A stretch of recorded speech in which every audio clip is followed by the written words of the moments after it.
estamos aqui para aproveitarmos o tempo, né? Vamos aproveitar o tempo, o nosso tempo, o tempo que Deus nos concede de aprendermos aquilo que realmente é verdade, edificante, é concreto. Isto, nós vamos ler a Bíblia.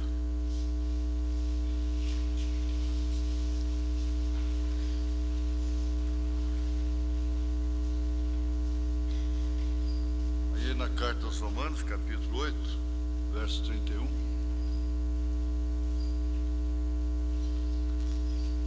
Nós temos cântico de vitória. Cântico de vitória, né?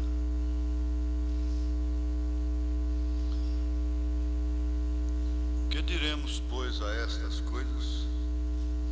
Se Deus é por nós, quem será contra nós?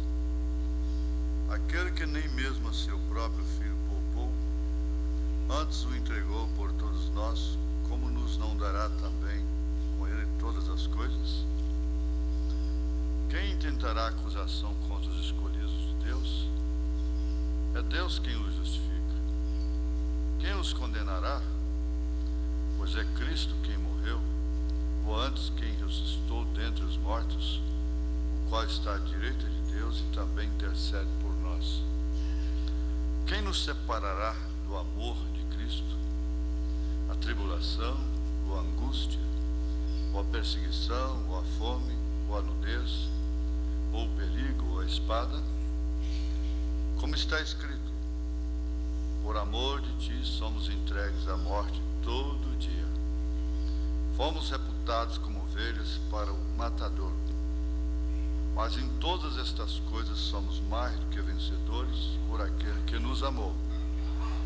Porque estou certo de que nem a morte, nem a vida, nem os anjos, nem os principados, nem as potestades, nem o presente, nem o porvir, nem a altura, nem a profundidade, nem alguma outra criatura nos poderá separar do amor de Deus que está em Cristo Jesus, nosso Senhor. Vamos para Eclesiastes, pregado. Eclesiastes capítulo 7, verso 13. Atenta para a obra de Deus, porque quem poderá endireitar o que ele fez torto? Senhor Deus, nós estamos mais uma vez ocupados aqui na tua casa. Sabemos que esta é a melhor ocupação que uma mulher, uma moça, uma criança, um menino, não é? Uma menina, um rapaz, um varão pode ter nessa terra. Ocupado nos negócios do Senhor, na casa do Senhor. E o lar e o dia a dia ser uma extensão disto. Nós te pedimos pela tua graça, pelo teu amor, pela tua compaixão, que o que vamos tratar seja de eficaz poder em favor de todos. Nós temos esta convicção. Nós estamos certos de que temos crido de uma maneira correta. E por isso nós desejamos viver aquilo que temos crido. Pedimos perdão dos nossos pecados. Pedimos corações limpos, corações puros, espíritos retos, caráter limpo, forte, crença definida. Isso caracteriza o verdadeiro cristão. E nós pedimos isto ao Senhor, em nome de Jesus Cristo. Amém. Assentai-vos, irmãos.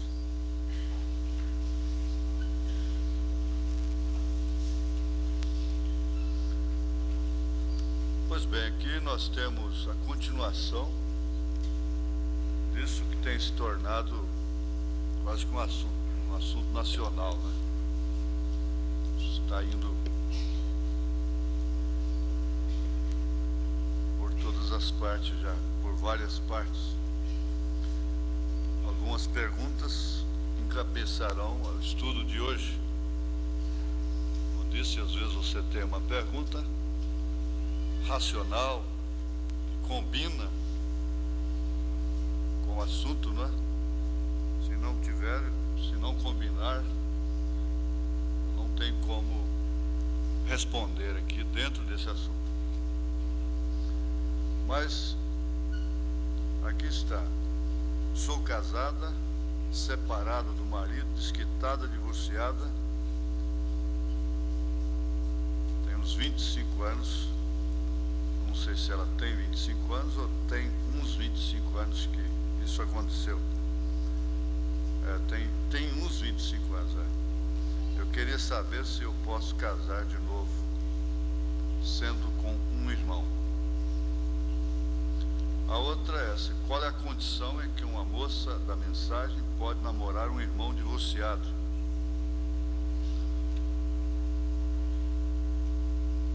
Bom, vamos procurar encaixar, desde que o assunto está plenamente relacionado a casamento. Essas duas perguntas estão na condição legal do casamento. Elas estão encaixadas na condição legal do casamento. Eu não tenho escritura para isso. Eu não tenho mensagem para isto. A irmã da primeira pergunta é divorciada. Se eu tiver que responder só publicamente o seu assunto, eu direi: nenhuma condição você tem, de acordo com a Bíblia, de acordo com a mensagem. Publicamente eu não posso responder de outra forma. Agora, essa segunda diz, completando ainda a primeira: eu não tenho mensagem, a mensagem em que o irmão Branham diz isto. Agora, pessoas de confiança nos transmitiram, eu não sei quem disse, nem quando disse, parece que eu não estava presente. Eu não ouvi isto. Que uma irmã dos Estados Unidos já havia se casado 4 vezes. E que ela fez essa pergunta para o irmão Branham, se ela podia casar novamente. O irmão Branham disse: olha, você vai e ouve a minha fita, então é o que eu digo. Você leia Casamento e Divórcio. Todas as irmãs, todas as moças, todas as senhoras, todos os lares que creem no profeta deveriam ter a mensagem Casamento e Divórcio, para assim evitarem de caírem em certas circunstâncias futuras, não é? Comprometedoras. Então, eu estou, quer dizer, é uma coisa de terceira mão, né? Então, aquela irmã foi e ouviu a fita do irmão Branham. O irmão Branham disse: você ouve a minha fita, o que Deus te mandar, você faz. E ela voltou e disse: olha, irmão Branham, Deus falou para mim na sua fita que eu deveria me casar pela última vez, não fazer nunca isso mais. E que o irmão Branham disse que foi a única semente eleita que ele encontrou naquele vale. Agora, como eu estou dizendo, se eu tenho que responder ao pé da letra, não há nenhuma condição para a mulher casar, tendo o marido vivo. Aqui, em segundo plano, vem: qual a condição em que uma moça da mensagem pode namorar, casar-se, né, com um irmão divorciado? Bom, a primeira condição, legal, é aquela legal, então seria a parte social da coisa, religiosa, não é? É que ele deve ser, antes de tudo, o seu caso deve ser julgado, ele deve ter documento de divórcio, ser livre diante da lei e declarado publicamente livre diante da igreja. Aí é só aí então é que você poderia pensar em casar-se. Eu digo sempre como o irmão Branham disse, não importa quanto isso me ofenda, mas eu só posso responder aquilo que é correto. Então, esse homem, de acordo com a Bíblia, ele seria declarado livre. Foi tirada a dracma dela. Então ele está livre para casar. Diante da lei, nenhum pastor declararia um irmão livre para se casar sem que ele tivesse já a carta de divórcio. Diante da lei. Mas não é só isso que libera um homem para se casar. O caso dele deve ser julgado segundo a palavra. Deve ter testemunhas. Porque caso contrário vai virar aquilo que aconteceu lá nos Estados Unidos e está acontecendo já no Brasil.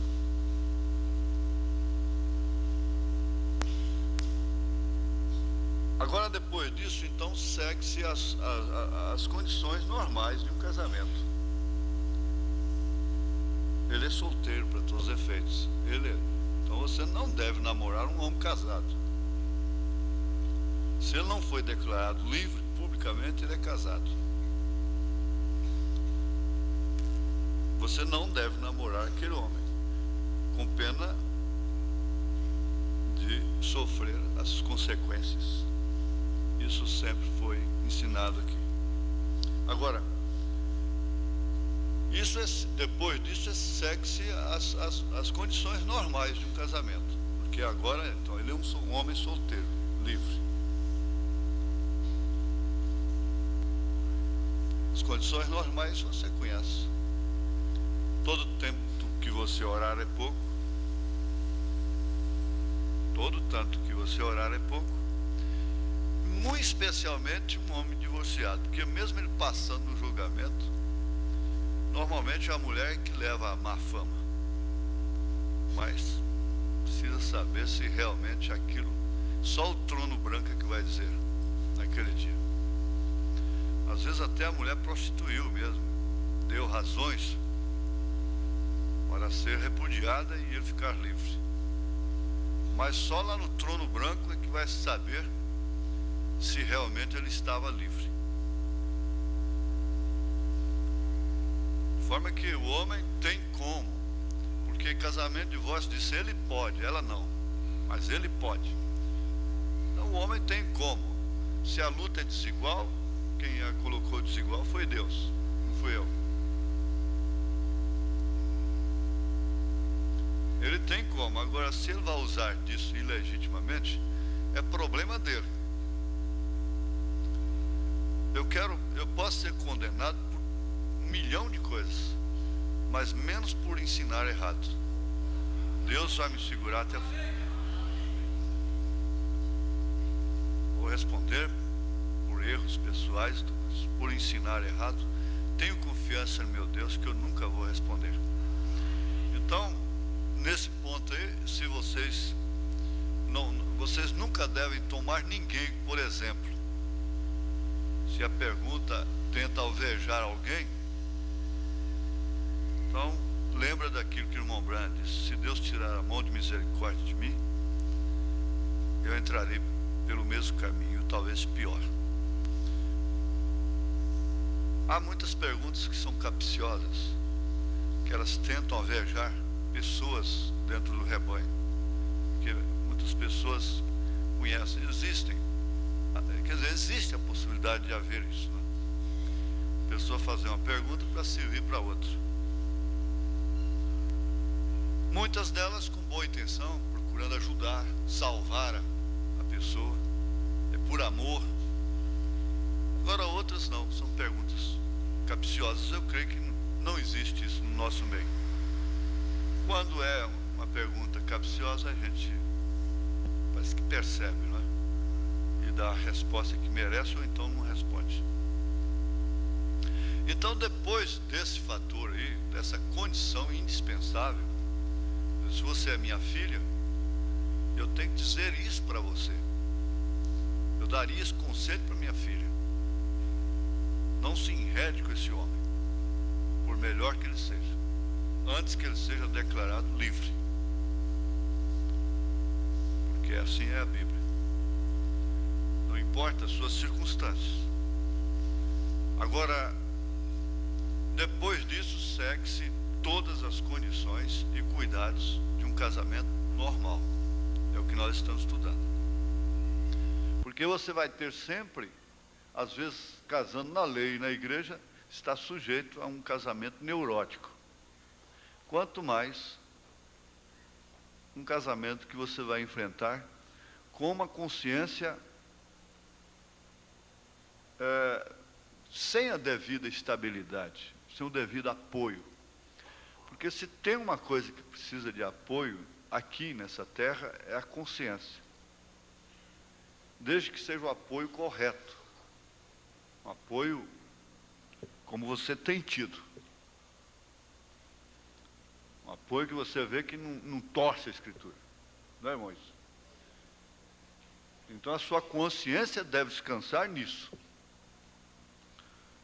Passou disso, minha filha, meu filho, a responsabilidade é sua. Lá diante do trono não vai adiantar você acusá-la, nem ela te acusar. Todos são iguais diante de Deus. Agora, o estudo continua encampando, não é? Esse assunto nós vamos ter agora lucidez, não foi? Foi lucidez, não é? Nós fomos até a fidelidade já, não foi? Quem se lembra? Fidelidade? Estudamos fidelidade, não? Não? Ah, quem que está lúcido? Como é que é? Estudamos fidelidade ou não?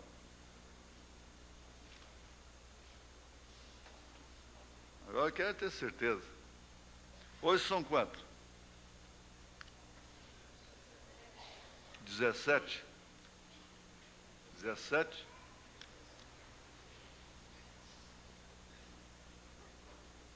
O último estudo parou que dia?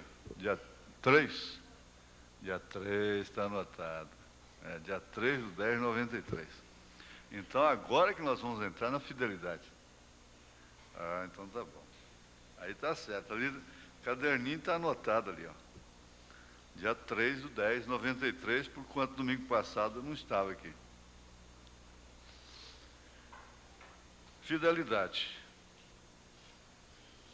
A palavra em si já diz tudo, não é? Ela já diz, ela fala do voto, não é, que é feito aqui, aquele voto, ser fiel até que a morte separe. Agora, o voto é sempre bem intencionado, na hora. Eu não acredito que ninguém tenha feito um voto aqui com segundas intenções.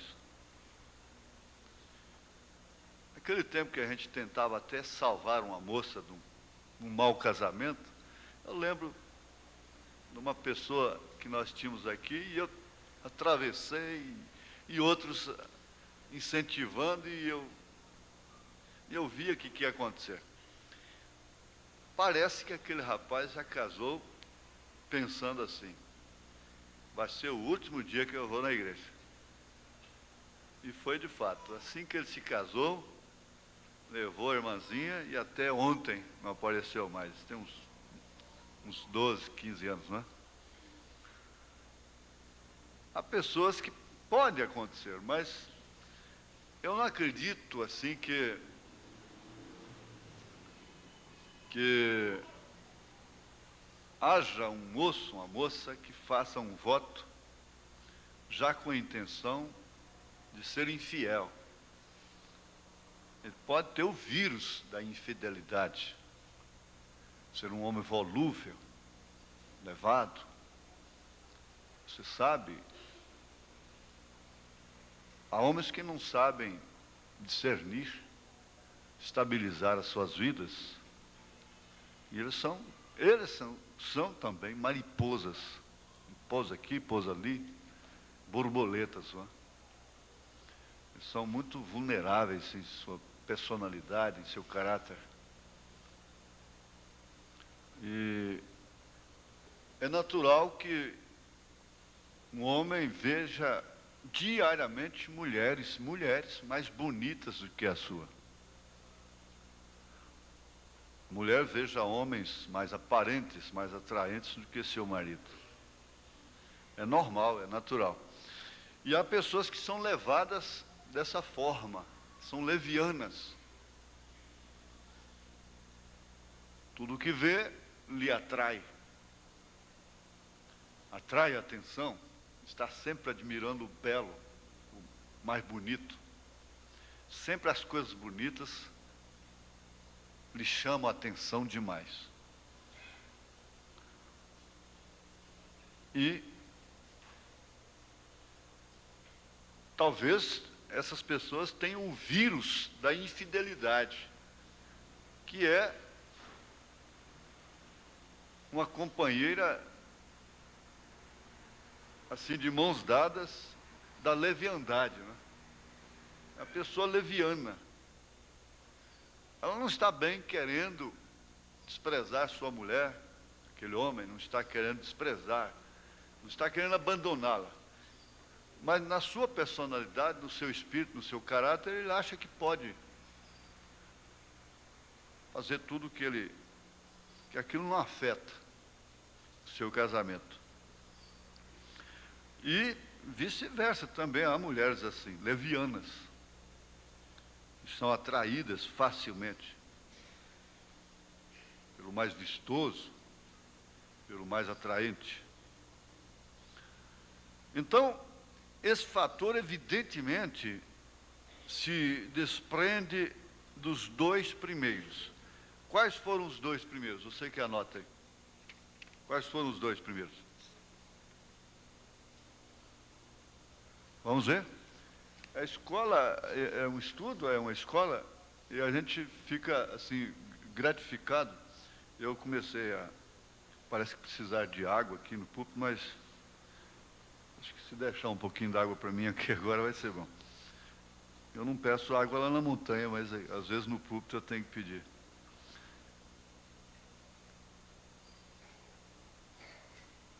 Encontrou ele? Quem encontrou?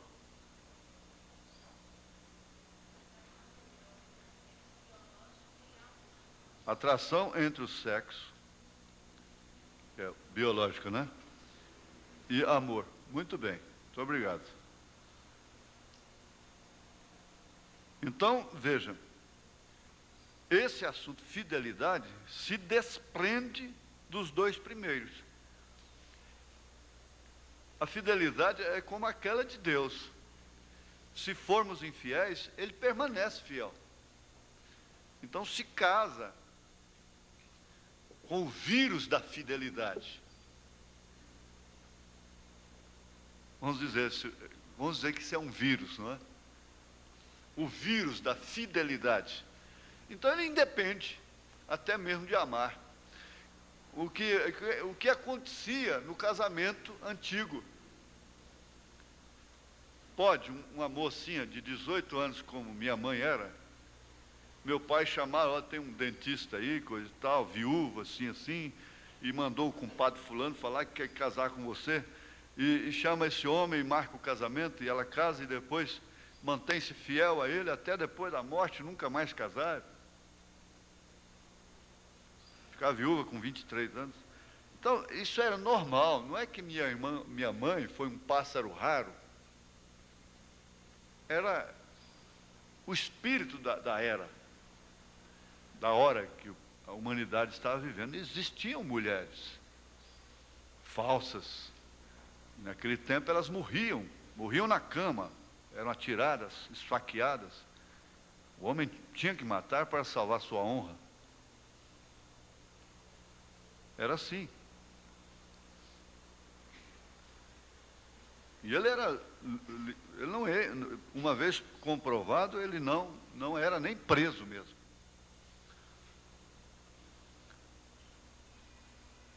Isso explica muito, muito facilmente. Aliás, vocês, senhoras aqui, entendem perfeitamente isso aí. Olha, quer saber?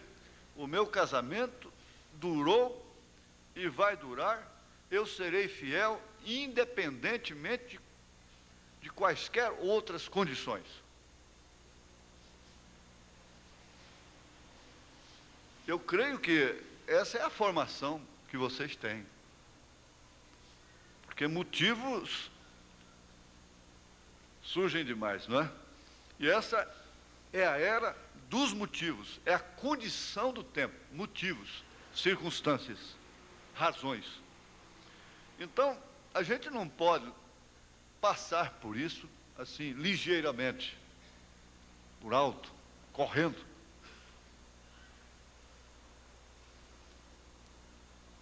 Tem que analisar, raciocinar, ver que realmente isso é assim. A fidelidade independe até mesmo do amor.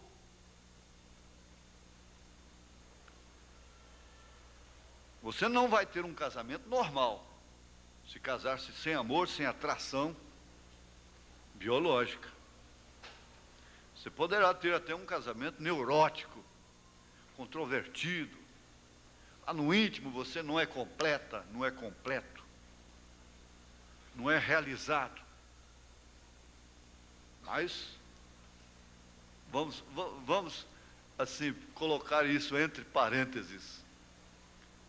Você tem o vírus da fidelidade. Vamos dizer assim, não é?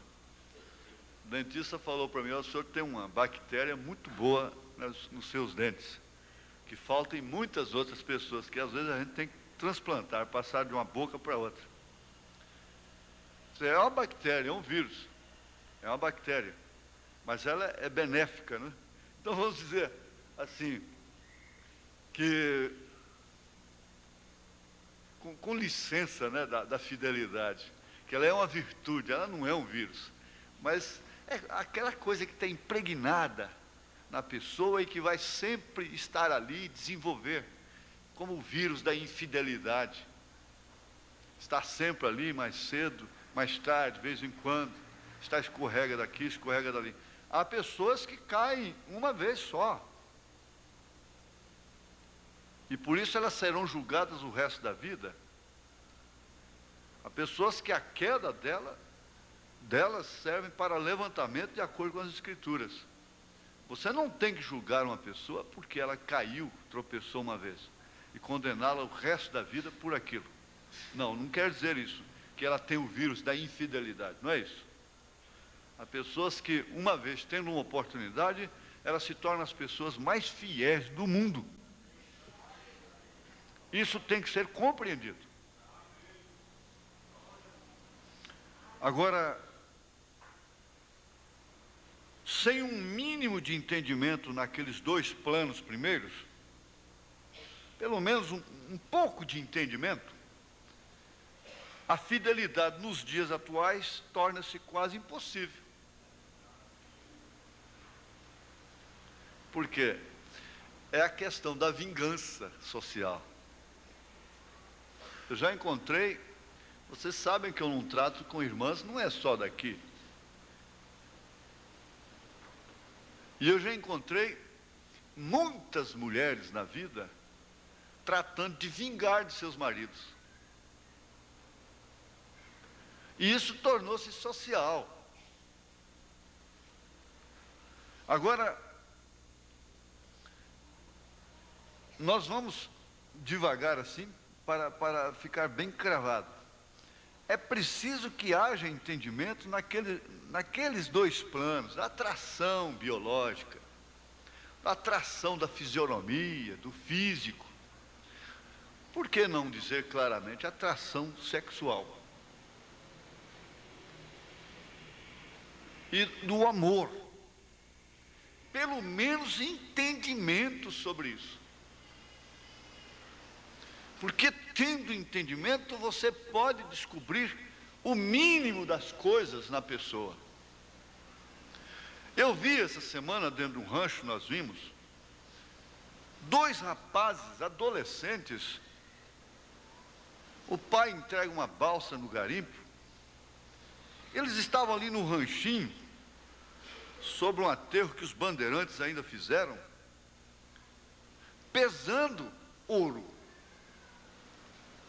Agora aquela balancinha pequenininha que um palito de fósforo faz uma diferença enorme.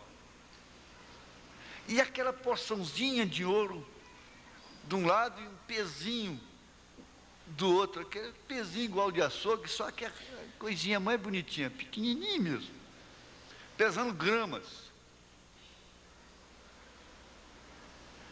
Eles são peritos nisto, eles são pacientes, eles mergulham entre pedras,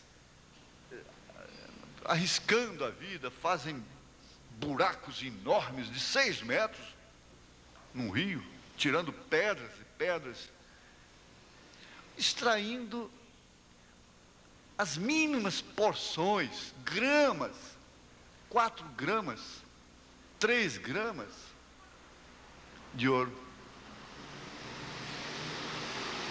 Há pessoas que são assim, mergulhadoras para extrair males dos outros, defeitos, ferrugens.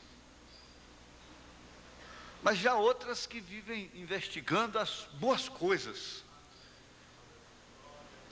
E não é possível que 2 seres possam viver juntos, comerem juntos, dormirem juntos, e não descobrirem nem um pouquinho de ouro naquele outro lado, naquele poço.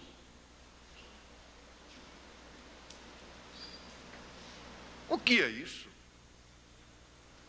E ali eles dão suas vidas. Eles não vêm para as cidades. E eles são fiéis na medida. E eles mergulham buscando graminhas de ouro.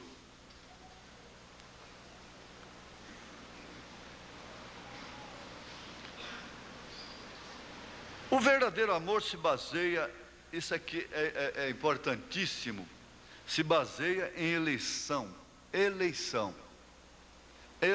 seletiva, individualizada, que torna a fidelidade possível. Então,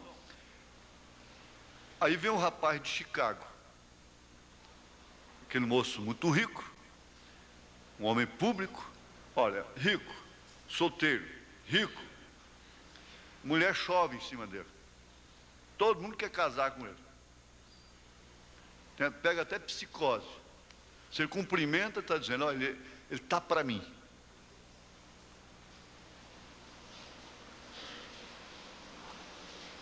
Eu tenho encontrado pessoas, eu tenho uma pessoa hoje, muito conhecida, aqui não é da mensagem, presa num quarto. E eu me lembro, porque é minha parente, que um homem que era advogado, ficou viúvo, deputado, muito educado, a cumprimentava quando ela passava. Fulano, como vai? Você está boa? Tudo. E aquela cordialidade com ela, amigo da família, tudo. Ela arrumou enxoval, fez tudo. O homem casou com outra muito diferente, ele nunca pensou em casar com aquela pobre criatura. Mas arrumou enxoval e perdeu a cabeça, ficou doida mesmo. Compreende? Agora, quantos que seriam bons maridos para ela, que passaram por ela, mas não tinha a posição, porque ela sempre foi meio, né, ela enxergou para cima assim, que seriam bons, tantos. Mas isso é normal. Então o rapaz de Chicago era um homem que tinha... Mas entre todas vocês que conhecem a história, ele elegeu uma. É claro, pelo seu caráter, não foi pela sua beleza. Ele estava enjoado daquilo, porque isso causa nojo até certas horas. Certas horas causa nojo. Esses homens públicos, esses cantores, eles sofrem. Esses artistas, esse povo, sofrem porque as pessoas se rebaixam demais nos seus pés. Se diminuem demais. Se vulgarizam, ficam vulgares até. Por causa de suas posições, bem entendido. Se eles não tivessem tais posições, elas não queriam nada com ele. Ou com eles, não é? Então é o caso daquele rapaz. Ele tinha que selecionar, fazer uma eleição seletiva. Agora você que conhece a história, sabe que ele chegou lá na fazenda, no rancho, estava aquela festa, as 3 primas ricas, para as quais a prima órfã trabalhava, e ele, cansado daquela lisonja, daquele tratamento, existe um tratamento que você percebe que ele é uma lisonja que você está recebendo, e há pessoas que não gostam disso. Aquilo faz afastá-las mais. O que você gostaria de ter era outra coisa, era compreensão, era outra coisa muito diferente daquilo. Então há certo tratamento que você não gosta dele. Você entende que aquilo é um fogo pintado na parede, que aquilo não é uma coisa permanente, não é uma coisa durável, não é uma coisa para qualquer momento da vida. Aquele tratamento não é na hora da contradição, na hora que você está ferido, machucado. Ali então é que caberia aquele tratamento. Mas então ele estava cansado daquilo, e ele fez uma seleção, ou uma eleição seletiva. Ele selecionou. Eu não acredito que ela seria a mais bonita, que ela era a mais bonita. O fracasso do homem está nisso.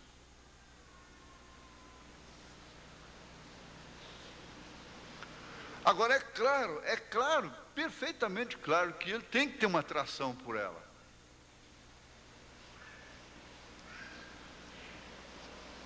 Então, essa fidelidade se torna impossível se não houver essa eleição seletiva. O que de acordo com o casamento e divórcio, nós poderíamos dizer aquilo que o irmão Branham disse, casamento e divórcio 236. Aquela revelação no seu coração de que você é dele, de que você é dela. Aí é onde você vai, não somente numa fase da vida. Montes te fazem lembrar dela, rochas, pássaros, água, árvores, animais, tudo faz lembrar. Porque nós já aprendemos que ela está dentro. Oxalá que isso seja perene até o fim. Todos os instantes ela está presente. É a subjetividade. Ele está dentro dela. Ela está dentro dele. Onde quer que vá. Daí 10.000 quilômetros, seja onde for, na planície, nas montanhas, no ar, no mar, na terra, seja onde for, ela está dentro. É Cristo em vós, esperança da glória. É o que eu quero dizer, É isso que esse estudo, o nosso estudo sobre o casamento, não está preso somente à solução de problemas conjugais. Preste bem atenção nisso. Como que querendo consertar o mundo. Endireitar o que está torto. Eclesiastes 7,13. Há muitas coisas, há muitos espinhos na vida que Jesus não vai tirar. E que por falta dessa seleção, dessa eleição seletiva, você vai ter que enfrentar aquele casamento até o milênio. O irmão Branham disse, há casamentos que não podem ser consertados aqui. Você vai ter que suportá-lo até o fim. Você vai ter que suportá-lo até o fim. Aí Jesus disse a Paulo, a minha graça te basta. Eu não vou tirar esse espinho de você não.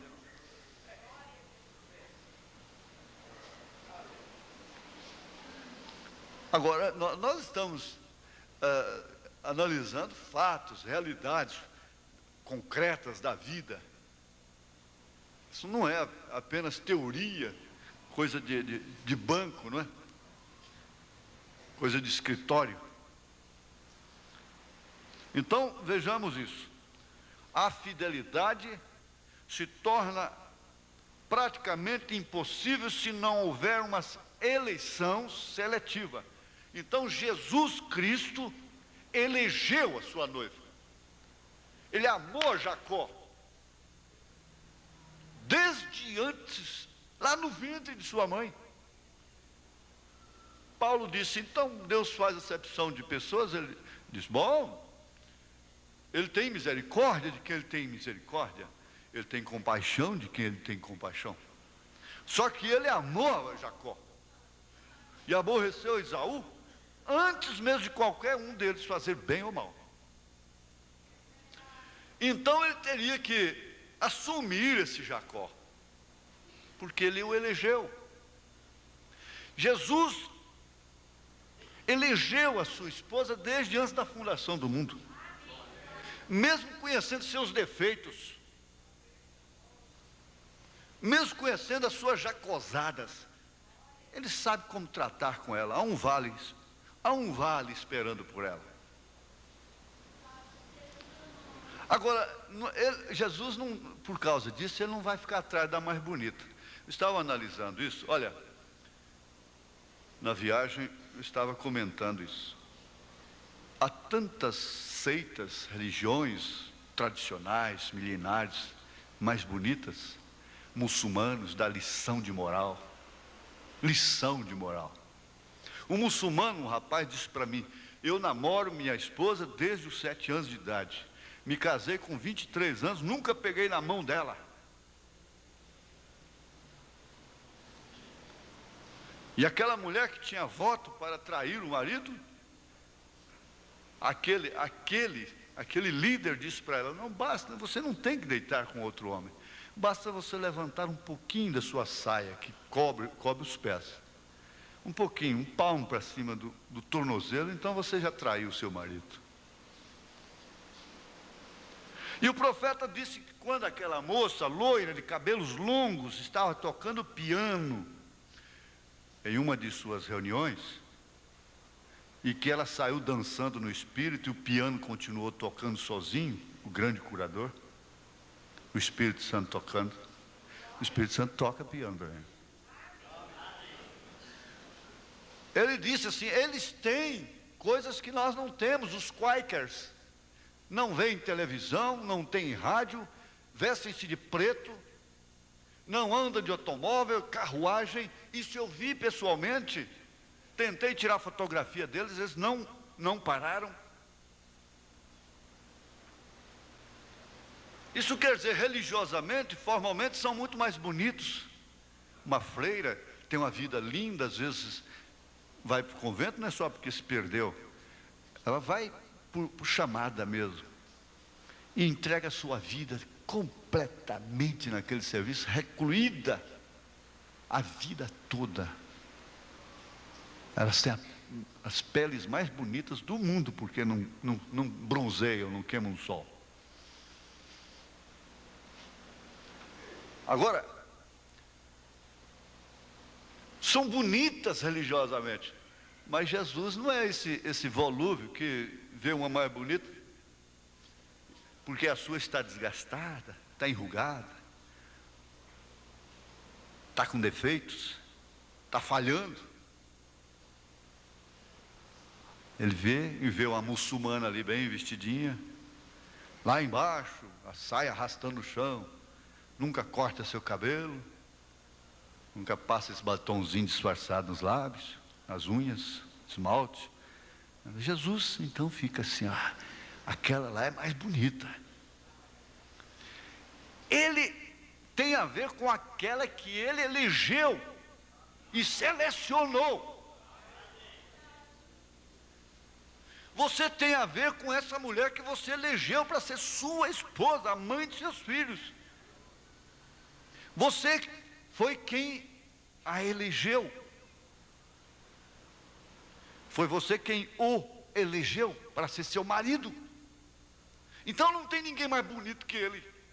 Não tem ninguém melhor do que ele.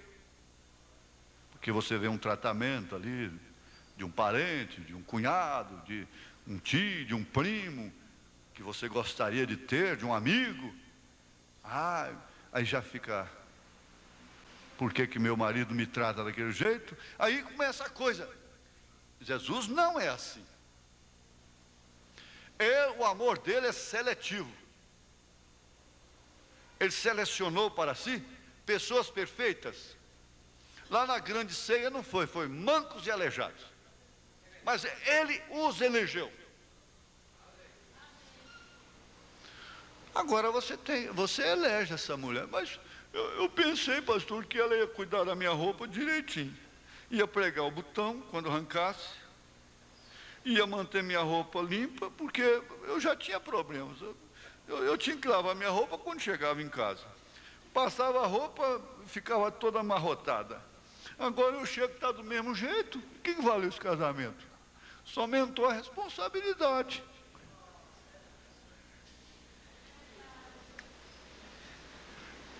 Por que você não sentou com ela? Eu disse, olha, minha filha, você sabe cozinhar? Você sabe afogar frango? Ô, pastor, a mulher vai cozinhar, o frango fica nadando dentro da piscina. Feijão fica igual o Veras fez ali no mato outro dia. Olha, a piscina com aqueles grãos nadando lá dentro. Bom, meu filho, você elegeu. Esse foi o tipo de mulher que você elegeu. Agora você quer casar e experimentar primeiro. Bom, se ela sabe pregar botão. Por isso, vocês deviam estar mais ocupadas, porque são fraçõezinhas, detalhezinhos, que o homem pode até liberar. Mas lá no fundo dele tem um reclame, tem um clamor, que empregada não substitui, não. Ela pode fazer até melhor do que a mulher.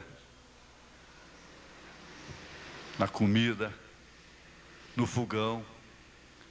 Os homens sabem de que eu estou dizendo. Ela pode estar lá fora ganhando uma fortuna. E ele pode estar plenamente de acordo com aquilo. Subjetivamente. Mas objetivamente, lá dentro, lá no Éden, do Éden para cá, há uma estrutura, uma constituição que reclama. É um fundo que clama. Portanto, se vocês pensassem mais nisto, vocês teriam mais possibilidade de serem felizes, mais felizes. Eu pelejo para ser mais, correr mais depressa, mas não tem jeito, né? Não tem jeito. Então, fixa nisso. Vocês que estão anotando, quando a gente perguntar, você vai responder logo, né? A fidelidade se torna impossível se não houver uma seleção, uma eleição seletiva, individualizada. Você, entre tantas, escolheu uma. Por eleição, você elegeu. O irmão Isaías elegeu essa menina. com a qual ele ficou noiva foram apresentados hoje. Entre vocês todas. E por muito tempo ela nem sonhou com isso. Ela não sabia. O porquê dos transtornos e possíveis dificuldades dela estar sentada aqui. Como você está também. Você hoje também não está sabendo. Mas ela a elegeu. A selecionou. Não querendo dizer que ela é a melhor de todas. Que ela é a mais bonita de todas. Não é isso.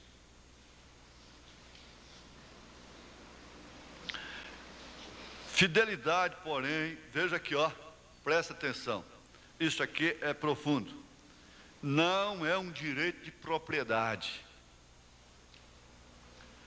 O grande engano está nisso aí. Você pensar que o amor dá direitos, entre aspas, direitos de propriedade sobre o outro.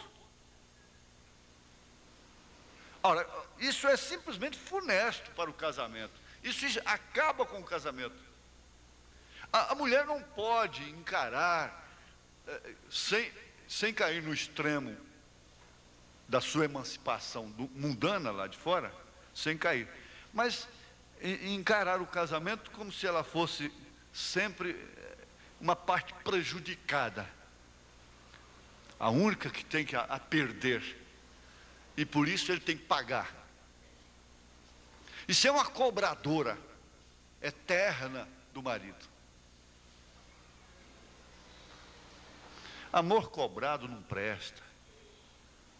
Amor cobrado, carinho cobrado, atenção cobrada, cuidados cobrados. Ele tem em si a responsabilidade de cuidar dela. É o sentimento de responsabilidade está nele.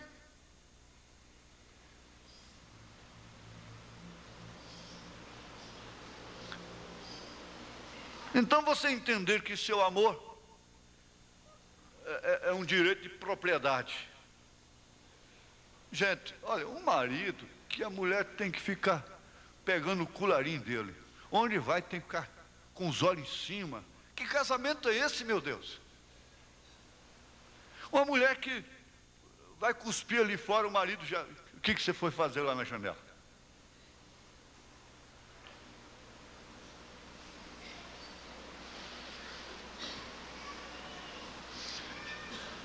Agora, isso aí não é como se você tivesse adquirido um objeto. O sentimento de responsabilidade te leva a cuidar dela, a cuidar dele com satisfação, que foi um sentimento indispensável que há no casamento. É a satisfação. É a satisfação de ser dele. É a satisfação de ser dela. Você olha de longe e fala, mas ele sofre com ela. Pergunta para ele, não, eu sou o homem mais feliz do mundo. Eu sou satisfeito. E os parentes, a irmã, o irmão, os cunhados, a mãe, a sogra, sei lá quem, de forma, mas ele sofre com aquela mulher. Eu disse, não, eu não sofro não. Ele não percebe o sofrimento. Aquela coisinha ranzinha, ciumenta, preguiçosa. Dá 8 horas da manhã, 10 horas, ainda está com remela nos olhos. Ele gosta dela. Ele tem satisfação com ela.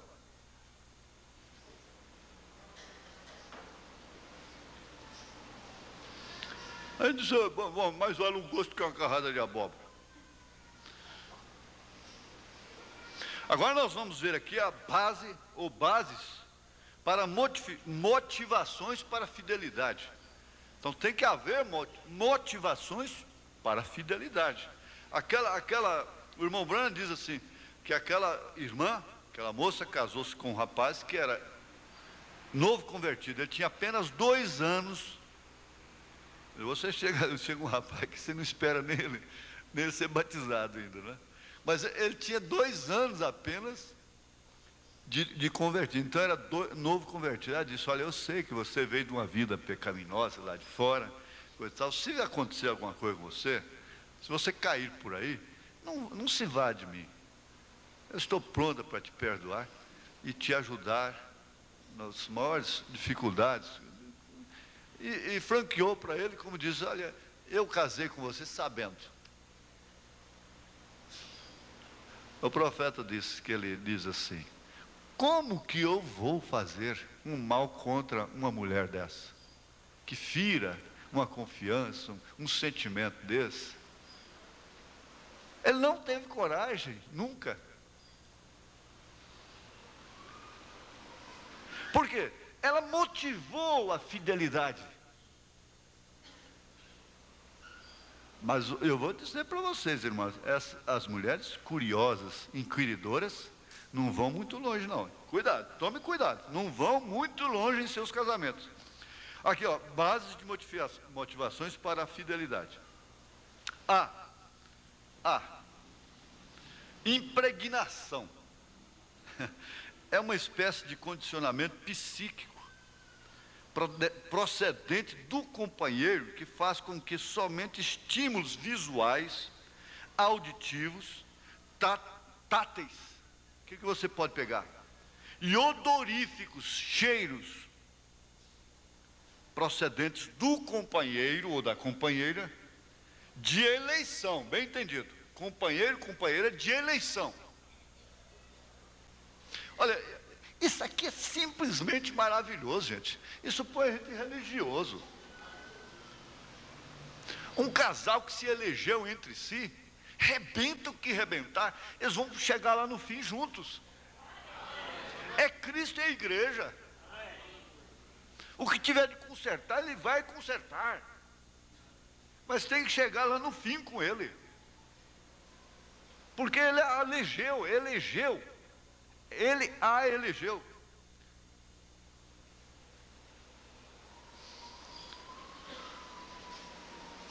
Então, tudo isso provoca desejo e emoções.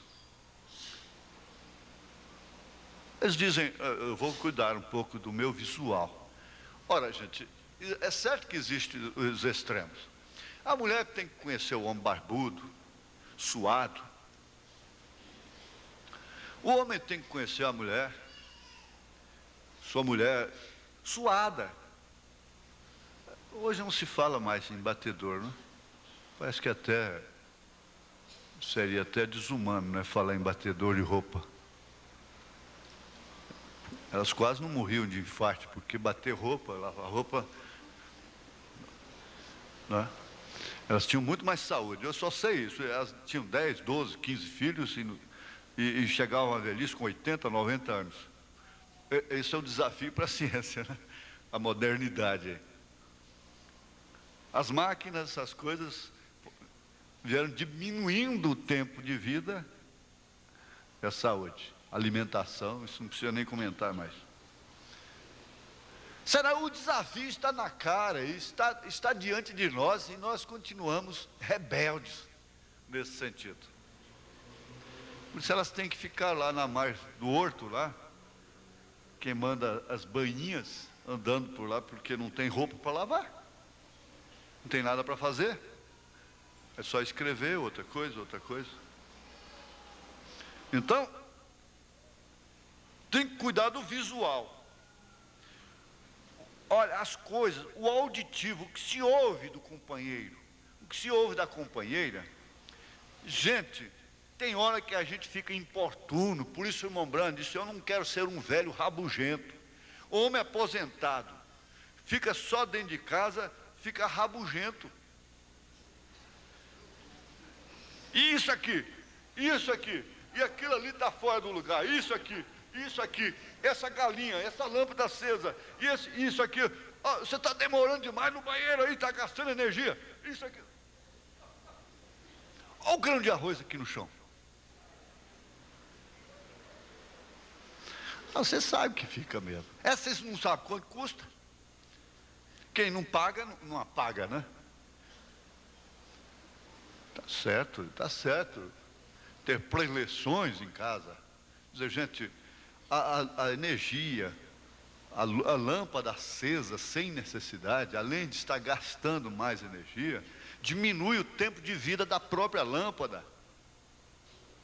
Aquele tempo que aquela lâmpada ficou acesa sem necessidade, é igual a motorista de carro que liga a seta, esquece, liga a seta sem necessidade, e fica aí antes no sinareiro, aí, com o pé na embreagem, com o outro no acelerador. Me dá uma agonia aquilo. Que não está sabendo o que está saindo no escapamento lá. Está saindo dinheiro. Carro afogado toda a vida. Não está sabendo que isso no fim do ano são parcelinhas, pequenas parcelas que fazem as grandes somas. Tudo isso, sabe, tem para eleições. Agora, essa rabugice o dia inteiro. E essa mulher rixosa, queixosa, que fala a noite toda. Misericórdia. Salomão disse que Deus me livre dela. Eu prefiro comer cebolinha num rancho de palha com uma mulher que não é rixosa, do que morar numa mansão com uma mulher rixosa. Assim disse Salomão, não é? Em outras palavras. Essas coisas, o próprio cheiro, até que eu vou deixar isso, vamos deixar, do companheiro, da companheira de eleição, provocam desejos e emoções, ou seja, reações amorosas. Existem sentidos que eles exigem correspondência. O olfato percebe o mau cheiro. O olfato percebe o bom cheiro. Você entende? Agora faz isso, esse paralelo aí com Cristo e a igreja, o bom cheiro que Paulo falou. Deus gosta do bom cheiro. No incenso que é queimado e sobe até as suas narinas, que é o sacrifício da sua vida, um coração quebrantado e um espírito reto, o qual o Senhor não despreza. Então, olfato é olfato.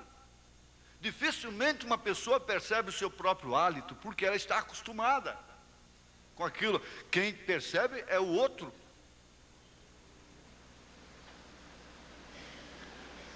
E os descuidos em vários aspectos da vida tiram, quer dizer, não acabam com o casamento, mas tiram desejos e emoções e neutralizam reações amorosas, de acordo com cada etapa da vida.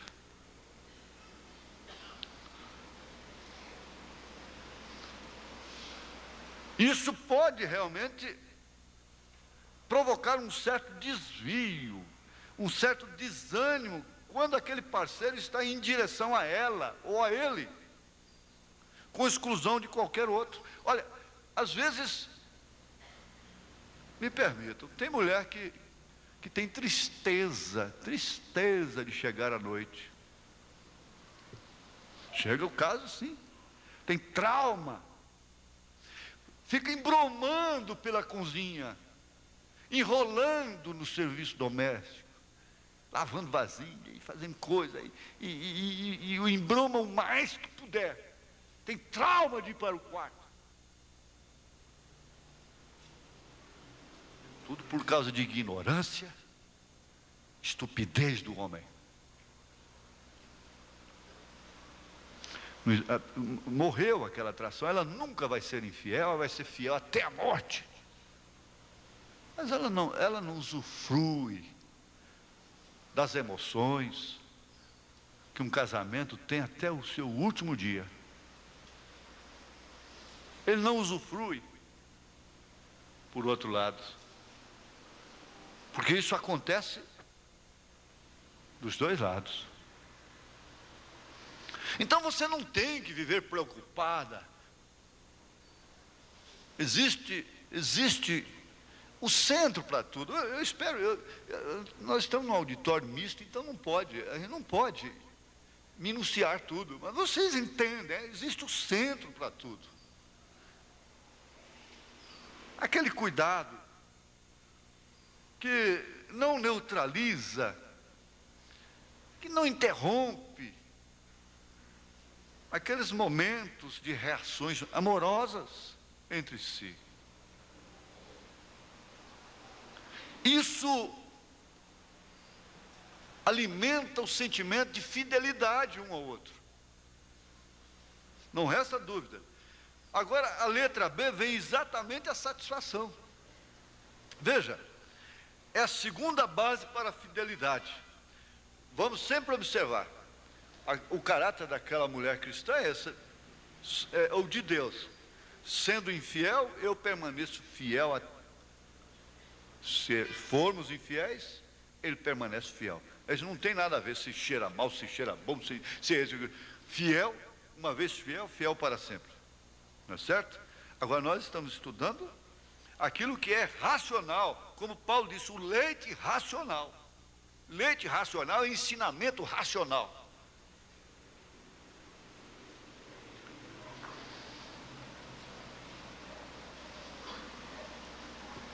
Então, a satisfação é a segunda base para a fidelidade.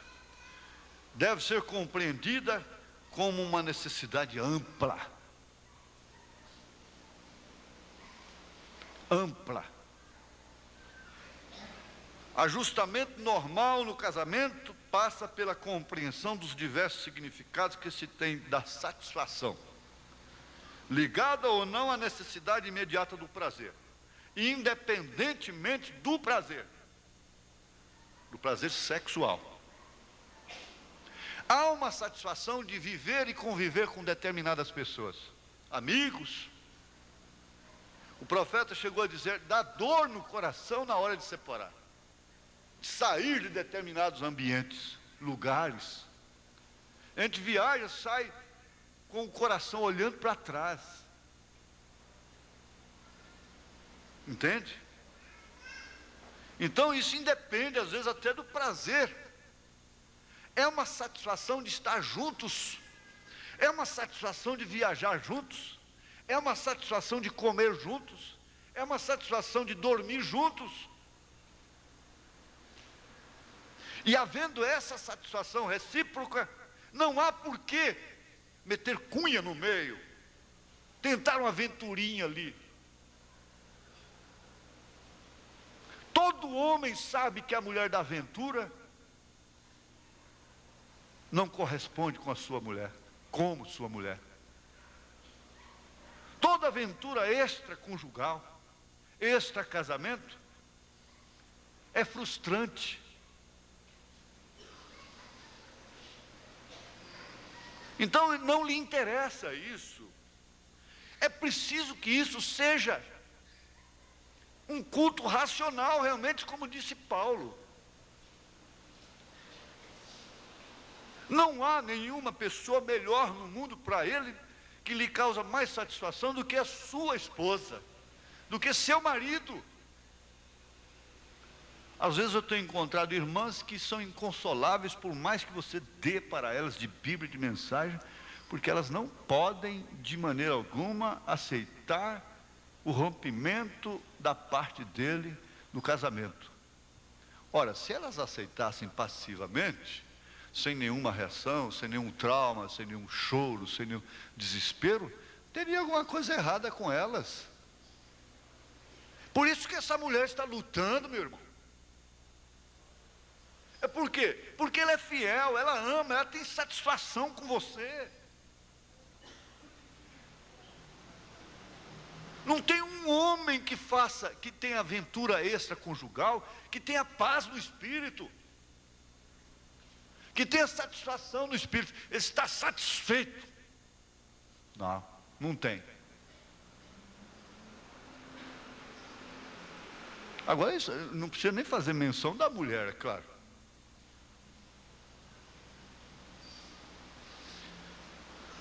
Então veja,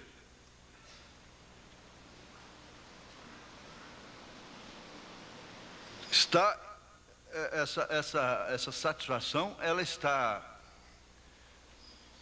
vamos dizer, ela é independente até da necessidade imediata do prazer.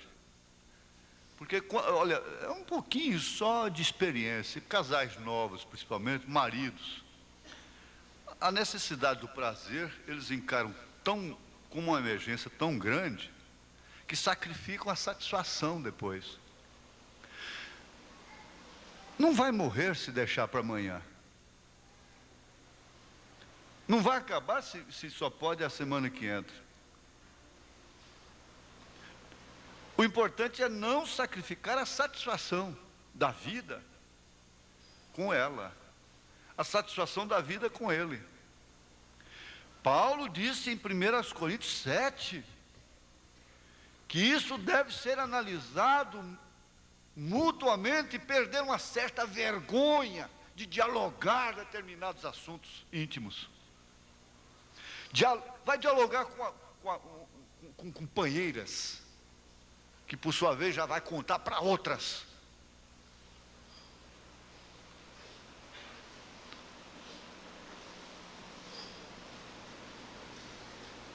Vocês sabem que nem todos os pais têm a devida capacidade para orientar determinados assuntos.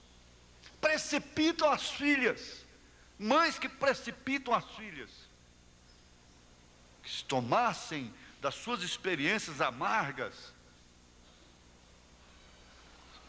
com sabedoria, para dizer para suas filhas: olha, não é assim, eu fiz assim, por isso eu tenho sofrido tanto, como vocês sabem. Não é assim, não é por aí, que é o termo que se usa muito hoje, não é por aí, é por aqui, minha filha. Por aí eu entrei, e por aí eu trago as marcas que você conhece. O pai chamar o filho e dizer: não é por aí, meu filho.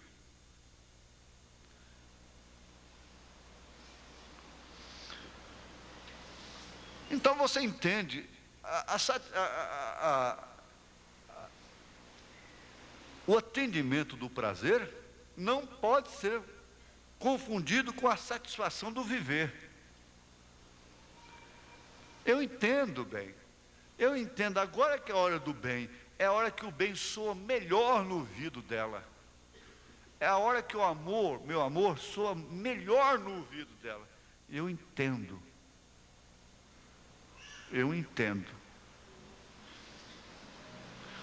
Isso aí dá uma satisfação de viver a dois, e uma segurança tão tremenda, que alimenta a fidelidade, sem que essa fidelidade seja alvo expressivo, visível, consciente. Você não está lutando por fidelidade, como se fosse uma infiel, como se fosse um infiel, lutando para ser fiel. Não, não há esse tipo de luta, gente.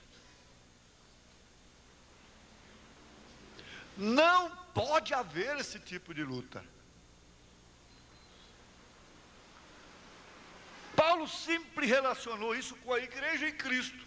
Cristo é a igreja. A reverência, olha, o temor, a reverência, o respeito, se torna uma parte do caráter dela. Muitos homens são culpados de não serem reverenciados por elas.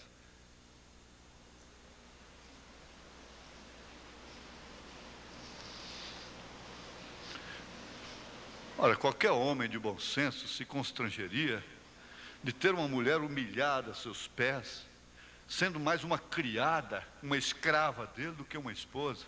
Jesus Cristo não faz isto.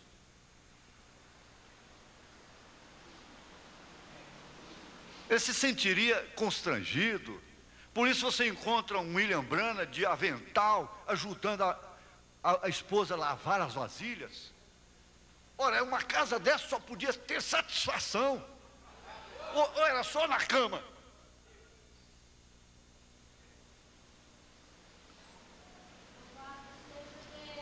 Louvado seja Deus mesmo. Aleluia.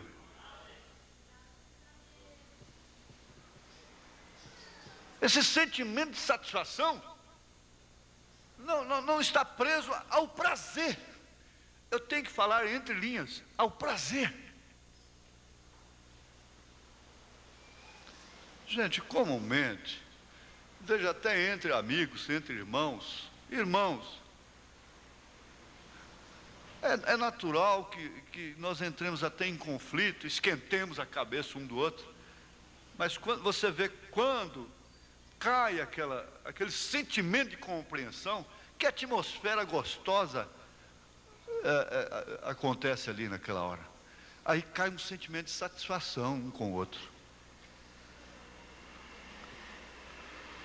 Você precisa estar satisfeito com Cristo. Por que a igreja estava satisfeita dentro da arena? Com leões, bocarras abertas, rugindo. E ela satisfeita com Cristo. Você não pode entender por que uma mulher sofre. E quantas delas dizem: aquele tempo que eu não tinha sofás, não tinha um som bonito dentro de casa, não tinha uma casa boa, era um barraquinho, e tinha uns banquinhos, e uma prateleirinha, e um potinho d'água ali. Que tempo bom antes dele prosperar.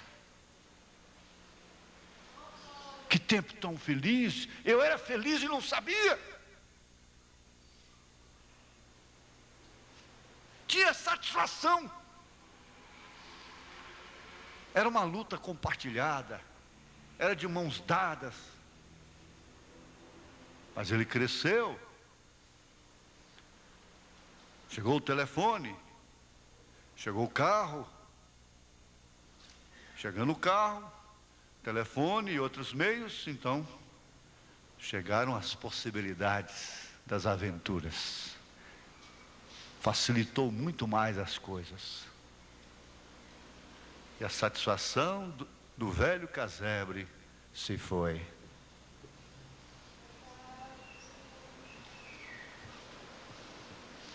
Por isso Davi, Paulo, a Bíblia toda diz: não tem inveja dos que prosperam, porque a prosperidade separa o homem da sua mulher, separa o homem de Deus.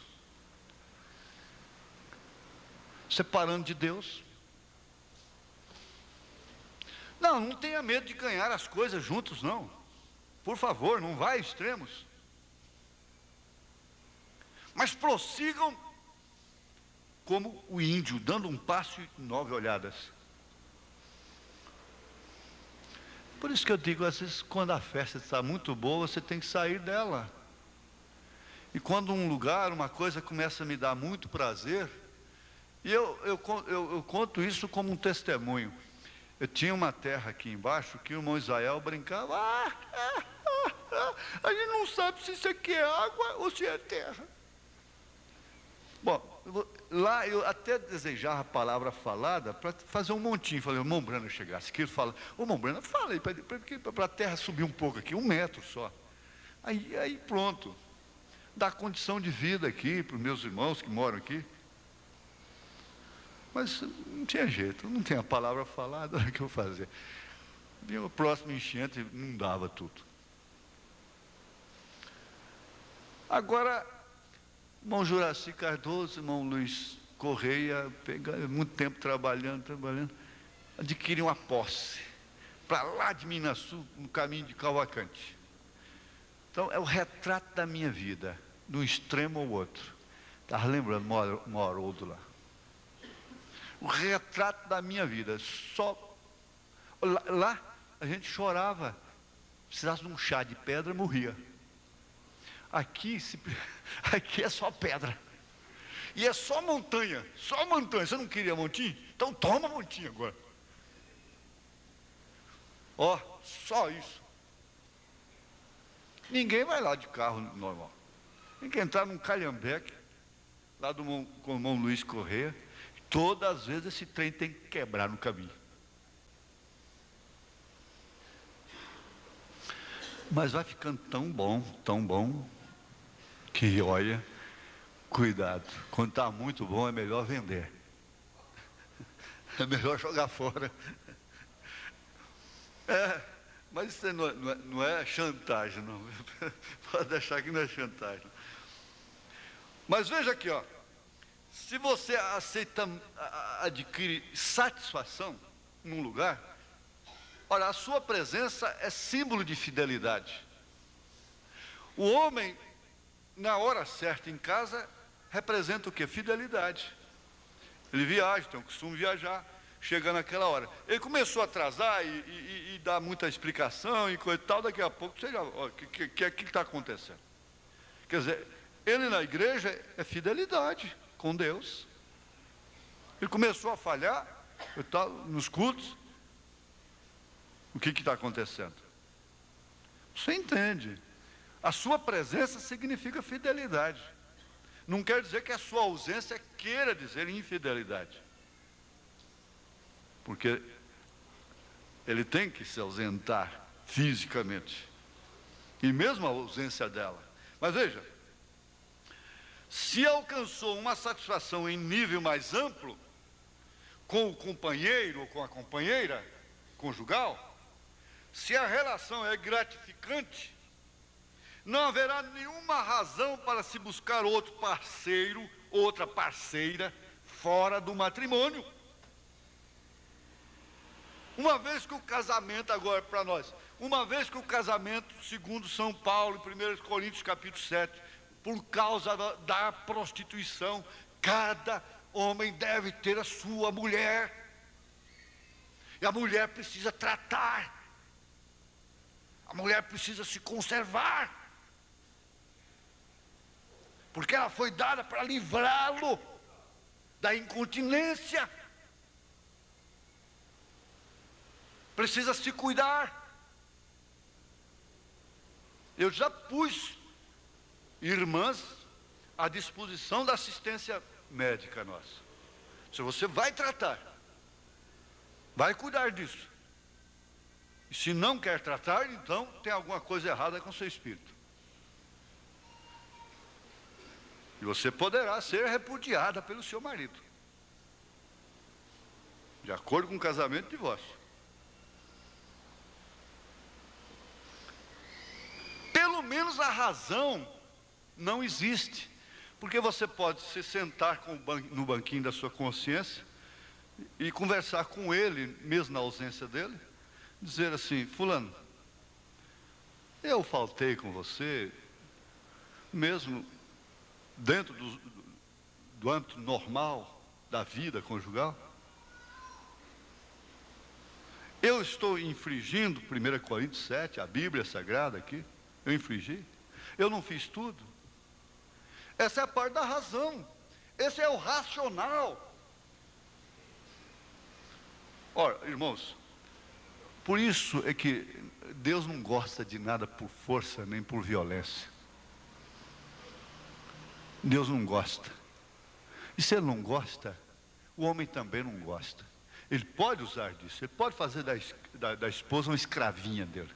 Mas aquilo que vem, aquela parte dele que vem de Deus, não gosta daquilo. Ele está em choque com o seu próprio princípio. Não tem jeito. Olha, nós temos que parar, já excedeu o tempo. E não vai dar para terminar nem mesmo o sentimento da satisfação. A menos que eu corra aqui, né? Então aí nós temos 1 Coríntios 7.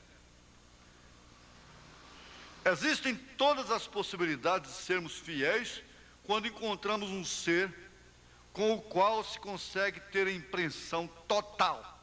Por isso você nunca deve quebrar, descuidar daquela impressão que seu marido tem de você, que sua esposa tem de você. Você precisa cuidar disso. Essa impressão, mesmo que ela seja parcial. Por quê? O que acontece? Isso traz um apaziguamento dos nossos impulsos internos, que muitas vezes são destrutivos, e que por sua vez também existem em todos os seres. Isso é do humano. Ninguém tem que dar instrução para um cavalo como viver com a égua. Não tem que haver seminário, estudos para ensinar um cachorro, me permitam, com perdão da ilustração grosseira. Mas não tem que existir um seminário para ensinar um cachorro a conviver com uma cadela, Mas o homem precisa. A mulher precisa. Por quê? Isaías não disse isso? O boi conhece seu possuidor. O jumento conhece a sua manjedoura. Mas o homem não tem entendimento. Paulo diz: coabite com ela com entendimento. E a maior parte do sexo está na cabeça. Os homens, me deem permissão mais uma vez, irmãs, os homens tarados, a tara está mais na mente. Isso é comprovado cientificamente. Por isso ele é responsável pelos seus excessos. É mente. Entrou para a mente, é aberração na mente.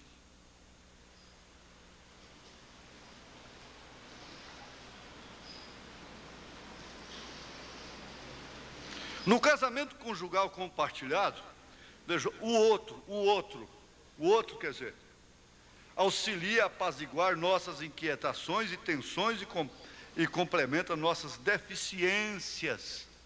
Complementa, não dá para minuciar, mas complementa. Ela não é aquela fingida, mas ela sabe como ajudá-lo. Ele não é aquele mecânico da coisa, mas ele sabe como complementar, como ajudá-la. Ele sente mais prazer em vê-la ter prazer do que ele mesmo ter prazer.